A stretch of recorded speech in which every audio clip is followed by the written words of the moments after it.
हर हर महादेव। नमस्कार, स्वागत है आप सबका आपके अपने चैनल योग यात्रा विद नरेश में।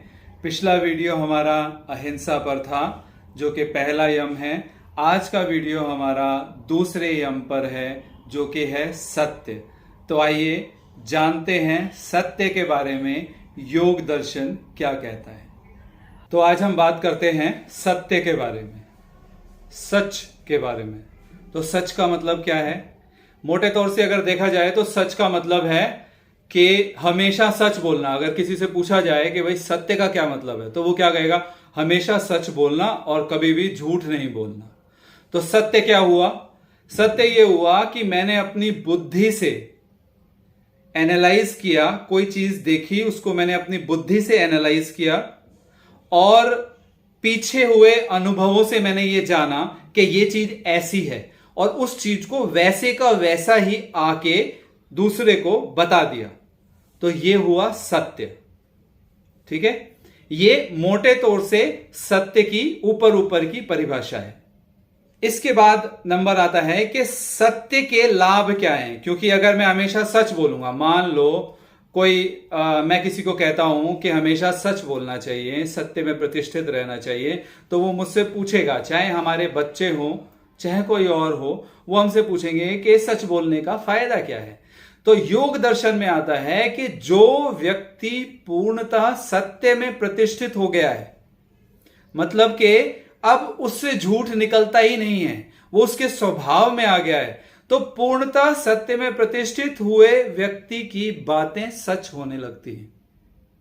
ये योग दर्शन कहता है कि वो जो भी बोलता है, जैसे पुराने टाइम में कहा जाता है कि किसी की बद्दुआ मत लो, या ये कहा जाता है कि कोई संत आपको आशीर्वाद दे देते हैं तो वो फलीभूत हो जाता है। तो ये कैसे होता है कि जो व्यक्ति सत्य में प्रतिष्ठित हो गया, जिसका जीवन ही सच बन गया, जो झूठ सोच ही नहीं सकता, उसका स्वभाव ही हो गया है ऐसा, तो उसकी बातें सच होने लगती हैं, तो उसकी बातें फलीभूत होने लगती हैं। ये सत्य में प्रतिष्ठित होने का लाभ है। तो जब सच बोलने के इतने फायदे हैं, सच बोलने से इतना कुछ हो सकता है, तो हम असत्य बोलते ही क्यों हैं? झूठ का इतना प्रचलन क्यों है? तो झूठ का इतना प्रचलन इसलिए है क्योंकि हमारे भीतर राग द्वेष, राग यानी कि कोई चीज पाने की इच्छा या कुछ हमें अच्छा लगता है उसके प्रति लगाव, द्वेष यानी कि जो हमारे को नहीं अच्छा लगता उसके प्रति द्वेष, या वो हमें नहीं चाहिए तो उसको द्वेष कहते हैं। राग द्वेष ये हमारे अंदर बहुत ज़्यादा प्रतिष्ठित होते हैं, क्योंकि जब हम इस जीवन में रहते हैं, इस समाज में रहते हैं, तो इस समाज में हमें बहुत सारी चीज़ें चाहिए होती हैं, ज़रूरत के लिए नहीं, दूसरों को दिखाने के लिए। जैसे बड़ी गाड़ी हमारे को चाहिए दूसरे को दिखाने के लिए, बड़ा मकान हमारे को चाहिए दूसरे को दिखाने के लिए। वो हमारी ज़रूरत नहीं, हमारी ज़रूरत तो छोटे मकान से, छोटी गाड़ी से या साइकिल से भी पूरी हो सकती है अगर हम चाहें तो। ऐसे लोग भी हैं जो सिर्फ साइकिल ही चलाते हैं, उनको गाड़ी की ज़रूरत नहीं है, मगर फिर भी हमारे को वो चीज़ें चाहिए। क्यों? क्योंकि वो हमें दिखाना है दूसरे को। तो राग द्वेष और लालच ये चीजें मिलके हमें मजबूर करती हैं कि हम असत्य बोलें, क्योंकि ये प्रचलित धारणा है कि कोई बहुत ज्यादा अमीर है तो ये 2 नंबर का काम करता होगा इसलिए अमीर है। ठीक है, ये प्रचलित धारणा है, ये बना हुआ है हमारे दिमाग में, ऐसी बात बैठी हुई है, जबकि ऐसा नहीं है। सही रास्ते से चलते हुए भी हम जो चाहें वो पा सकते हैं। ठीक है, तो असत्य भाषण का केवल इतना सा ही मतलब है कि हमारे भीतर राग है, द्वेष है, अहंकार है, लालच है। अगर इन चीजों पर हम ध्यान दें तो असत्य भाषण से हम बच सकते हैं, असत्य बोलने से हम बच सकते हैं, हम सत्य में प्रतिष्ठित हो सकते हैं। ठीक है, तो ये हुआ कि सत्य के क्या फायदे हैं और हम असत्य क्यों बोलते हैं।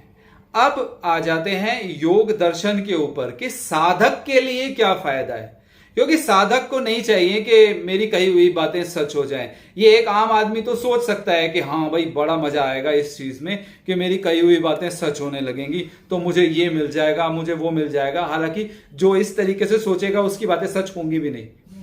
बातें सच उसकी ही होंगी जो संत हृदय का होगा, जो सबका भला चाहेगा, उसकी बातें ही सच होंगी। इसलिए हमें सत्य से पहले हमें सिखाया जाता है कि अहंकार रहित हो जाओ, अहिंसा में प्रतिष्ठित हो जाओ।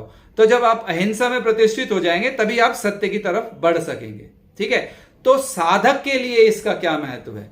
साधक के लिए योग में इसका महत्व बताया गया है कि जब आप सत्य में प्रतिष्ठित होंगे तब धीरे धीरे आपको यह महसूस होने लगेगा कि अल्टीमेट इसका फायदा क्या है। सत्य में प्रतिष्ठित होने का अल्टीमेट फायदा क्या है, इसका गंतव्य क्या है, कहां तक पहुंचना है।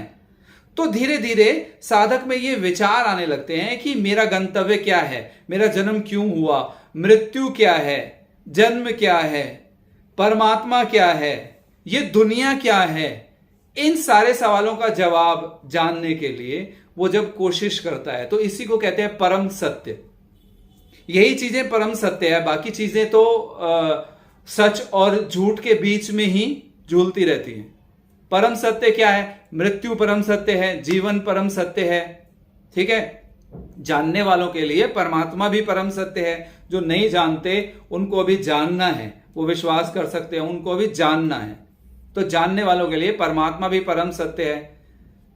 दुनिया में क्यों आए हैं, जाएंगे तो कहां चले जाएंगे। तो साधक के लिए ये सारे सवाल जो हैं, ये उसको जब वो सत्य में प्रतिष्ठित होने लगता है तो धीरे धीरे इन सवालों तक वो पहुंचता है और वहां तक उसको सत्य ले जाता है।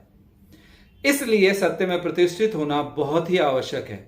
तो योग में सबसे पहले यम नियम को जानना इसीलिए आवश्यक है क्योंकि सबसे पहले हम जानेंगे कि अहिंसा क्या है, उसके बाद हम जानेंगे सत्य क्या है, उसके बाद हम धीरे धीरे आगे चलेंगे। अब जैसे अगले वीडियो में हम बात करेंगे, हम जानेंगे कि अस्तेय क्या है, यानी चोरी ना करना।